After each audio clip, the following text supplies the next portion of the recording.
NTA दफ्तर के बाहर इस वक्त एनएसयूआई प्रदर्शन कर रही है। एनएसयूआई के कार्यकर्ता बड़ी संख्या में एनटीए दफ्तर पहुंचे हैं।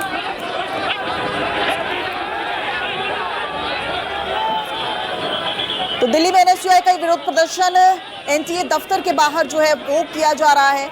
नेशनल टेस्टिंग एजेंसी के दफ्तर के बाहर आप देख रहे हैं, ये तस्वीरें सामने आ रही हैं और बड़ी संख्या में जो पुलिस बल है उसकी मौजूदगी भी यहाँ नजर आ रही है। आपको बता दें, जो ये पेपर लीक मामला है उसकी अब सीबीआई जांच हो रही है। ऐसे में एनटीए दफ्तर को भी सीबीआई ने पूरी तरीके से अपने कंट्रोल में लिया हुआ है। ना किसी की वहां पर एंट्री हो सकती है, ना किसी का एग्जिट हो सकता है। लेकिन इस बीच पेपर लीक खबरों के चलते एनएसयूआई लगातार यहाँ पर प्रदर्शन कर रही है। हर दिन के साथ पेपर लीक में नई अपडेट भी सामने आ गई है। हालांकि इस बीच जब ये एनएसयूआई का प्रदर्शन चल रहा है तो आपको बता दें कि जो मास्टरमाइंड है पेपर लीक का वो भी सामने आ चुका है। पीवी कुलकर्णी, जो कि एनटीए से ही जुड़ा हुआ बताया जा रहा है, केमिस्ट्री का लेक्चरर, अब वो भी सामने आ चुका है। अब ऐसे में एनएसयूआई का प्रदर्शन इस बाबत भी हो रहा है कि भाई एनटीए से ही जुड़ा जो व्यक्ति है, अगर वो आरोपी है तो क्यों एनटीए पर ही कार्रवाई नहीं होनी चाहिए। राहुल प्रकाश हमारे सहयोगी इस वक्त एनटीए दफ्तर के बाहर मौजूद है। सीधा आपको राहुल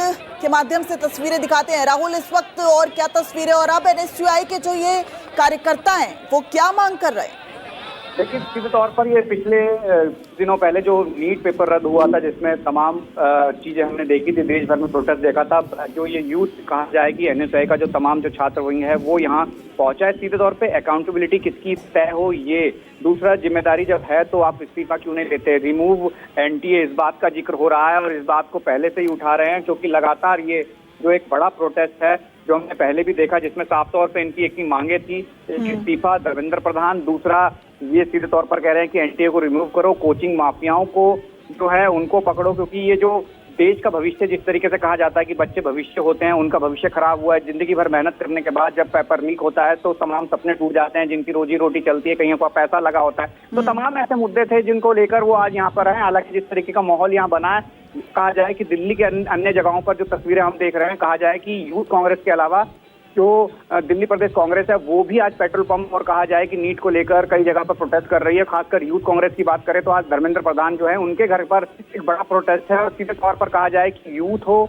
या एनएसयूआई के हो, तमाम वो आज सड़कों पर उतरे हुए हैं प्रोटेस्टर्स। तो सीधे तौर पर नीट में हुई धांधली को लेकर सीधे तौर पर कहा जा रहा है कि इसमें अकाउंटेबिलिटी तय होनी चाहिए, इस्तीफा होना चाहिए और तय समय से पहले इसमें कार्रवाई होनी चाहिए। तो तस्वीरें यही हैं कि फिलहाल रखा जो कहा जाए कि एक कोशिश इनके अंदर घुसने की है, लेकिन पुलिस इन्हें रोकने का प्रयास कर रही है। कोशिश यही है कि यहाँ से रिमूव हो जाए। भारतीय न्याय संहिता 163 यहाँ लगाई गई है कि यहाँ रुका नहीं जा सकता, लेकिन बावजूद इसके तमाम जो प्रोटेस्टर्स हैं वो इकट्ठे हो गए हैं। दूसरी तरफ जो तस्वीरें हम देख रहे हैं, सीधे तौर पर कहा जा सकता है कि जो एनएसयूआई के छात्र हैं सीधे तौर पर यही कह रहे हैं कि जब तक उनकी मांगे नहीं होंगी वो अपने प्रोटेस्ट को जारी रखेंगे। जी नहीं, और सबसे बड़ी बात तो राहुल, अभी तो पेपर लीक में सिर्फ एनटीए पर कार्रवाई करने की बात ही सामने आ रही थी कि भाई क्यों अब पेपर रद्द जो किया गया, उसके बाद अब 21 जून को पेपर होगा। लेकिन सबसे बड़ी बात, अब कल पीवी कुलकर्णी जो मुख्य आरोपी माना जा रहा है, जो मास्टरमाइंड माना जा रहा है इस पेपर लीक का, वो भी एनटीए से ही जुड़ा माना जा रहा है। तो ऐसे में तो जो कार्यकर्ता हैं अब वो पूरी तरीके से ये मांग कर रहे होंगे कि भाई एनटीए पर कार्रवाई कब होगी। अभी तो सीबीआई जांच की मांग खुद एनटीए कर रहा है, लेकिन एनटीए की जांच कैसे होगी? बिल्कुल यही एक सवाल है जिसका जवाब तलाशने के लिए तमाम जो हैं ये प्रोटेस्टर्स हैं उनका सीधे तौर पर कहना है कि एनटीए को रिमूव करो। जब सीधे तौर पर एनटीए एग्जाम कंडक्ट कराती है, जो कि कहा जाए कि एक साफ तौर पर कहा जाता है कि एक अच्छे तरीके से